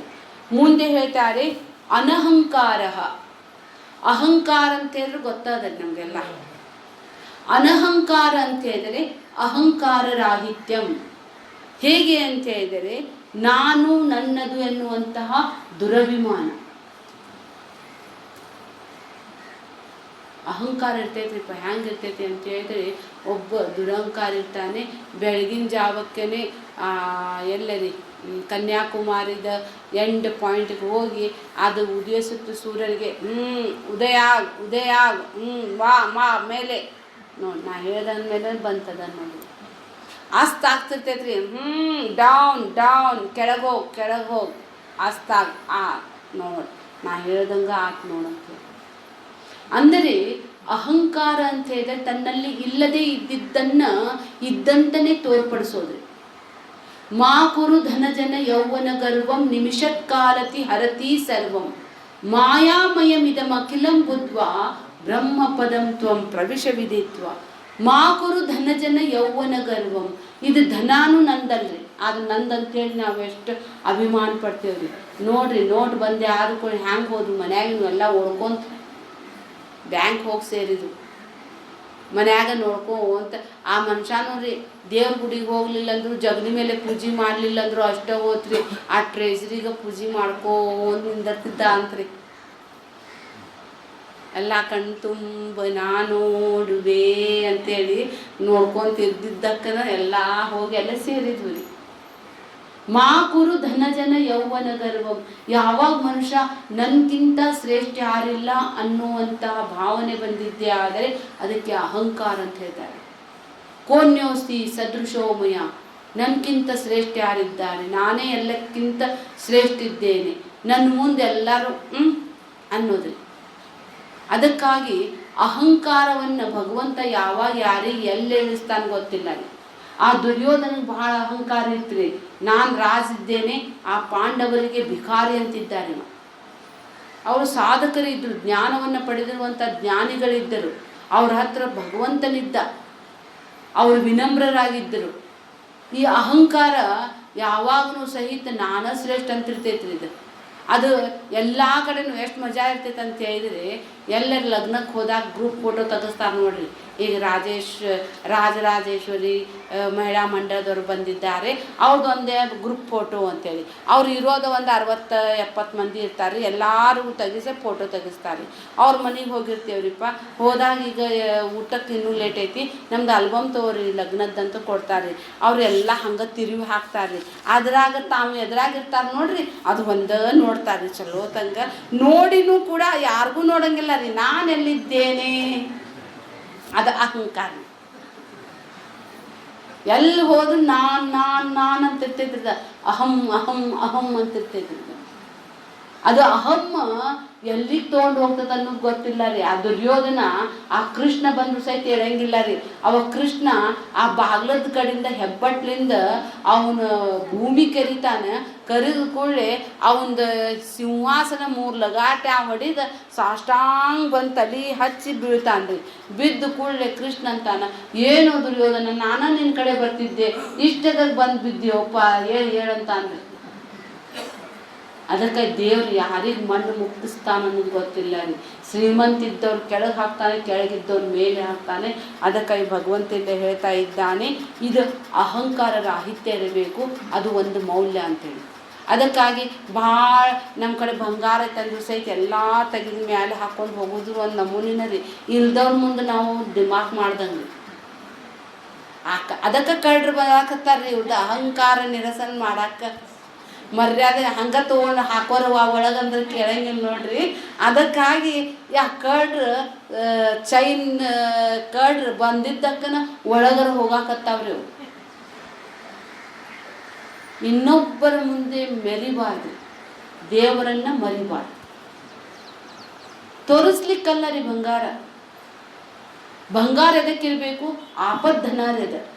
ಮೊದಲಿನ ಕಾಲಕ್ಕೆ ಬ್ಯಾಂಕ್ ಇದ್ದಿದ್ದಿಲ್ಲ, ಮೊದಲಿನ ಕಾಲಕ್ಕೆ ಚಲಾವಣೆಗೆ ATM ಬಾಕ್ಸ್ ಅವು ಎಲ್ಲ ಇದ್ದಿದ್ದಿಲ್ಲ ರೀ. ಅದನ್ನು ಬಂಗಾರ ತೊಗೊಂಡು ವ್ಯವಹಾರ ಮಾಡ್ತಿದ್ದಾರೆ ರೀ. ಮೈ ಮೇಲಿಂದ ಬಂಗಾರ ಮಾರಿನ ಊರುಗಳಿಗೆಲ್ಲ ಅದು ಒಂದು ವ್ಯಾಪಾರಕ್ಕೆ, ಒಂದು ವಿನಿಮಯಕ್ಕೆ ಬಂಗಾರ ಬೇಕಾಗಿತ್ತು ರೀ. ಅದು ಬರ್ತಾ ಬರ್ತಾ ಚಂದಾಚಾರಕ್ಕೆ ಬಂದ್ಬಿಡ್ತೀರಿ. ಈಗ ನೋಡ್ರಿ, ಮದುಮಗಳಿಗೆ ನೀವು ಇದನ್ನು ಹಾಕಿದ್ರೆ ಮಗಳು ಕೊಡ್ತಾರಿಲ್ಲ, ಕೊಡಂಗೇ ಇಲ್ಲ ರೀ. ಈಗ ಅಲ್ಲಿ ತನಕ ಬಂದ್ಬಿಟ್ಟೈತ್ರಿ ಈಗೆಲ್ಲ. ಅದಕ್ಕಾಗಿ ಇದು ಅಹಂಕಾರದ ಪ್ರತೀಕ ಅಂತ ತೋರಿಸ್ತದೆ. ಕಂಡಲ್ಲೇ ಪ್ರದರ್ಶನ ಮಾಡಬೇಕಾಗಿಲ್ಲ ರೀ.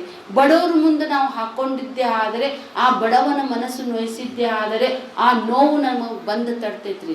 ಅದಕ್ಕಾಗಿ ಇನ್ನೊಬ್ರ ಮುಂದೆ ತಿನ್ಬ್ಯಾಡ್ರಿ ಅಂತ ಹೇಳ್ತಾರೆ.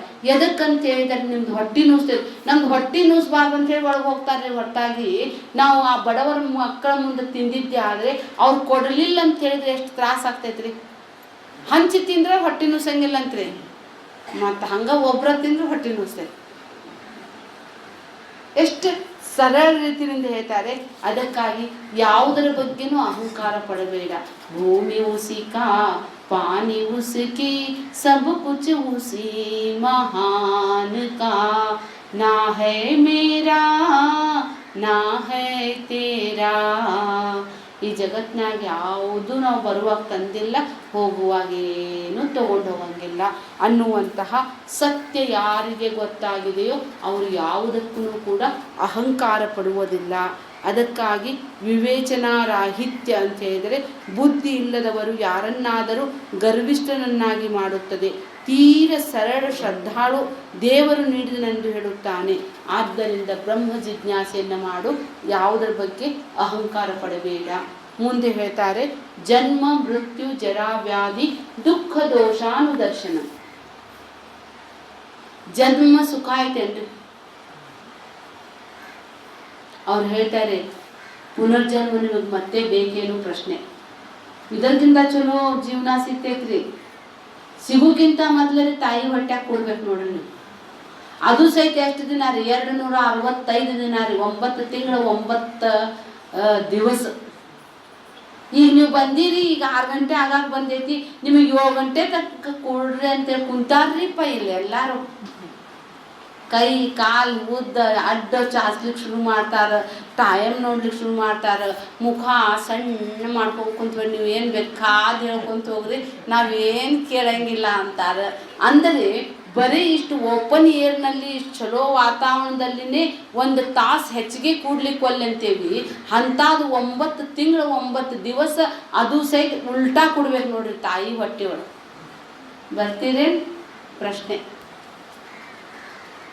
ಆದ್ದೌ ಕರ್ಮ ಪ್ರಸಂಗಾತ್ ಕಲಯತಿ ಮಾತೃಕುಕ್ಷೌ ಸ್ಥಿತಂ ಮಾಂ ವಿಡ್ಮೂತ್ರಾಮೇತ್ಯ ಮಧ್ಯ ಕ್ವತಯತಿ ನಿತರಾಂ ಜಾಟರೋ ಜಾತವೇದಾಃ ಯದ್ದದ್ವೈ ತತ್ರ ದುಃಖಂ ಕ್ವತಯತಿ ನಿತರಾಂ ಶಕ್ಯತೆ ಕೇನ ವಕ್ತುಂ ಕ್ಷಂತವ್ಯೋ ಮೇ ಅಪರಾಧ ಶಿವ ಶಿವ ಶಿವ ಭೋ ಶ್ರೀ ಮಹಾದೇವ ಶಂಭೋ. ನಮ್ದ ಕತೀರಿದ ನಾನು ಸಂಸ್ಕೃತನಾಗ ಹೇಳೋಣ ಅಷ್ಟ. ಆದ್ದವು ಕರ್ಮ ಪ್ರಸಂಗ ಆತಂತೆ, ಯಾ ಕರ್ಮ ಮಾಡಿದ್ದೇನೋ, ತಾಯಿಯ ಗರ್ಭದಲ್ಲಿ ಬಂದಿದ್ದೇನೆ, ಅಲ್ಲಿ ಏನದ ವಿಣ್ಮೂತ್ರ ಮಲಮೂತ್ರದಿಂದ ತುಂಬಿದೆ. ಆ ಮಲಮೂತ್ರದಿಂದ ತುಂಬಿರುವಂತಹ ಸ್ಥಳದಲ್ಲಿ ಜಾಠರಾಗ್ನಿ ಅಂತ ಹೇಳಿದರೆ ಅಲ್ಲಿ ಅತ್ಯಂತಿಕ ಬಿಸಿ ಅದ, ಅಂಥ ಗಾಳಿ ಇಲ್ಲ, ಕಿಟಕಿ ಇಲ್ಲ, ಬಾಗಿಲ ಇಲ್ಲ, ಅಂಥದ್ರೊಳಗೆ 9 ತಿಂಗಳ ಅದೂ ಸಹಿತ ರಾಡಿ ಆಗಿರುವಂಥ ನೀರಿನಲ್ಲಿ ತೇಲ್ತಾ ಇರ್ತೇವಂತಾರೆ. ಟ್ರೈನ್ಯಾಗ ಬಾಜುಕ ಲ್ಯಾಟ್ರಿನ್ ಇದ್ದಿದ್ದ ಸೀಟ್ ಕಡೆನ ಕೂಡಾಕ ಒಲ್ಲೆ ಅಂತೇವಿ, ಈಗ ಅದರಾಗ ಕೂಡ್ರಿ ಅಂತ ಹೇಳಿದರೆ. ಅದಕ್ಕಾಗಿ ಹೇಳ್ತಾರೆ ಜನ್ಮ ಅನ್ನೋದು ಅತ್ಯಂತಿಕ ದುಃಖದಾಯಕವಾಗಿದೆ, ಜನ್ಮ ನನಗೆ ಬೇಡ. ಮುಂದೆ ಹೇಳ್ತಾರೆ ಮೃತ್ಯು ಅಂತ ಹೇಳ್ತಾರೆ. ಹುಟ್ಟೋದರ ಸರಳ ಇರ್ಬೇಕ್ರಿ, 9 ತಿಂಗಳ ಮೇಲೆ ಗ್ಯಾರಂಟಿ ನಾವು ಬರ್ತೇವೆ ಅನ್ನೋದು ಇದರ ಐತಿ. ಆದರೆ ಮೃತ್ಯು ಯಾವಾಗ ಯಾರಿಗೆ ಯಾವ ರೂಪಲಿಂದ ಬರ್ತೈತೆ ಗೊತ್ತಿಲ್ಲ ರೀ. ಇಲ್ರಿ ನಾವು ದಿನ ಬೆಳಿಗ್ಗೆ ವಾಕಿಂಗಕ್ಕೆ ಹೋಗ್ತೇವೆ, ಎಕ್ಸರ್ಸೈಸ್ ಮಾಡ್ತೇವೆ, ಡೈಟ್ ಕಾನ್ಷಿಯಸ್ ಅದ ನಮಗೆ ಅಂತ ಅಂದರೂ ಸಹಿತ ನಾನು ಸಾಯಂಗಿಲ್ಲ ಅಂತಿಲ್ಲ ರೀ. ನಮ್ಮ ಮನೆ ಕಡೆ ಒಬ್ರು ಭಾರಿ ಅಜ್ಜ ಇದ್ದಾರೆ, 80 ವರ್ಷದ ತನಕ 60 ವರ್ಷ ತನಕ ಕರೆಕ್ಟ್ ಡ್ಯೂಟಿ ಮಾಡಿದ್ದವ್ರು ಇದ್ರು, ಕರೆಕ್ಟ್ ಟೈಮಿಗೆ ಊಟ ಎಲ್ಲ ಸರಿ ಇತ್ತು ರೀ. ಆದರೆ ಏನು ಮಾಡ್ಬೇಕ್ರಿ, ಬೆಳಿಗ್ಗೆ ಸ್ಕೂಟರ್ ಮೇಲೆ ಹೋಗುವಾಗ ಬಸ್ ಹಾಕಿ ಹೋಗ್ಬಿಡ್ತೀವಿ ಗೊಟ್ಟಕ್ಕೆ ಅಂದ್ಬಿಟ್ಟು. ಅವ್ರು ಸಾಯಂಗಿಲ್ಲ ಅಂದರೂ ಸಹಿತ ಭಗವಂತನ ಹತ್ರ ಪಾಶಗಳು ಅಂತ ಹೇಳ್ತಾರೆ. ಯಾರಿಗೆ ಯಾವ ಪಾಶ ಯೂಸ್ ಮಾಡ್ಬೇಕನ್ನೋದು ಗೊತ್ತೈತ್ರಿ. ಅವ್ನು ನಿಮಿತ್ತ ತಗೋತಾನ್ರಿ ಅವನಷ್ಟ. ಹ್ಯಾಂಗೆ ಸತ್ರಿ ಅಂತಾರೆ, ಸತ್ರ ಅನ್ನಂಗಿಲ್ಲ, ಹ್ಯಾಂಗೆ ಸತ್ರ ಏನಾರ ಒಂದು ಕಾರಣ ರೀ, ಬಿದ್ದರೆ ಜಾರಿ ಬಿದ್ದರೆ ಸತ್ರಿ. ಅವ್ರು ಅದನ್ನು ಮಲೇರಿಯಾ ಬಂತ್ರಿ, ಡೆಂಗೂ ಬಂತ್ರಿ, ಸತ್ರಿ. ಯಾವಾಗ ಯಾರನ್ನ ಮೃತ್ಯು ಯಾವಾಗ ಬರ್ತದೆ ಗೊತ್ತಿಲ್ಲ. ಆ ಮೃತ್ಯು ಬರುವಾಗಲೇ ನೀನು ನಿನ್ನನ್ನು ತಿಳಿದುಕೋ. ಅಶಬ್ದಮ ಸ್ಪರ್ಶಮ ರೂಪಮವ್ಯಯಂ ತಥಾ ತಥಾ ರಸಂ ನಿತ್ಯಮಗಂಧವಚ್ಚಯತ್ ಅನಾದ್ಯನಂತಂ ಮಹತಃ ಪರಂ ಧ್ರುವಂ ನಿಚಾಯ ತನ್ಮೃತ್ಯು ಪ್ರಮುಚ್ಯತೆ. ಹೇಳ್ತಾರೆ ಅವರು, ಯಾರು ನಾನು ಶಬ್ದ ಸ್ಪರ್ಶ ರೂಪ ರಸಗಂಧ ರಹಿತನಾಗಿರುವಂತಹ ಆತ್ಮತತ್ವ ನಾನೇ ಇದ್ದೇನೆ ಅಂತೇಳಿ ಯಾರು ಅವರು ತಿಳಿದುಕೊಳ್ಳುತ್ತಾರೋ ಅವರು ಮೃತ್ಯುವನ್ನು ದಾಟುತ್ತಾರೆ ಅಂತ ಹೇಳ್ತಾರೆ. ಏತೆ ಸಹಸ್ರಮಯುತಂ ಪಾಶಾ ಮೃತ್ಯೋ ಮರ್ತ್ಯಾಯ ಹಂತವೇ ತಾನ್ ಯದ್ಯಸ್ಯ ಮಾಯೆಯ ಸರ್ವಾನವ ಯಜಾಮಹೇ ಮೃತ್ಯವೇ ಸ್ವಾಹ ಮೃತ್ಯವೇ ಸ್ವಾಹ. ಭಗವಂತನಿಗೆ ಯಾರು ಯಜಾಮಹೆ ಪೂಜಿಸುತ್ತಾರೋ, ಭಗವಂತನ ವಾಣಿಯನ್ನು ಯಾರು ಕೇಳುತ್ತಾರೋ ಅವರ ಮೃತ್ಯುವನ್ನೇ ಮೃತ್ಯು ದೇವತೆ ತಿಂತಾನೆ. ಅಂದರೆ ಮುಂದೆ ನೀವು ಮತ್ತೆ ಮೃತ್ಯು ಹೊಂದುವುದಿಲ್ಲ. ಮೃತ್ಯೋರ್ ಮುಕ್ಷೀಯ ಮಾಮೃತ, ನೀ ಮೃತ್ಯುವನ್ನು ದಾಟುತ್ತೀಯ. ಅದಕ್ಕಾಗಿ ಹೇಳ್ತಾರೆ ಮೃತ್ಯುವನ್ನು ದಾಟಬೇಕಾಗಿದ್ದೆ ಆದರೆ ಆ ಭಗವಂತನ ಕೃಪೆ ಬೇಕಾಗುತ್ತದೆ. ಇನ್ನೂ ಸುಂದರವಾದ ಶ್ಲೋಕಗಳಿದ್ದಾವೆ, ಇದರನ್ನು ಮುಂದಿನ ಸಲ ಬಂದಾಗ ಮತ್ತೆ ಮುಂದುವರೆದ. ಸರ್ವಧರ್ಮಾನ್ ಪರಿತ್ಯಜ್ಯ ಮಾಮೇಕಂ ಶರಣಂ ವ್ರಜ ಅಹಂ ತ್ವಾ ಸರ್ವ ಪಾಪೇಭ್ಯಃ ಮೋಕ್ಷಯಿಷ್ಯಾಮಿ ಮಾ ಶುಚಃ. ಹರಿ ಓಂ ಶ್ರೀ ಗುರುಭ್ಯೋ ನಮಃ. ಹರಿ ಓಂ.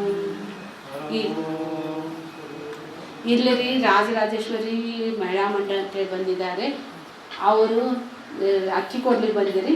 ಸರಿ, ಹರಿ ಓಂ ಹೇಳಿ. ಹರಿ ಓಂ. ಪೂರ್ಣಮದ ಪೂರ್ಣಮಿ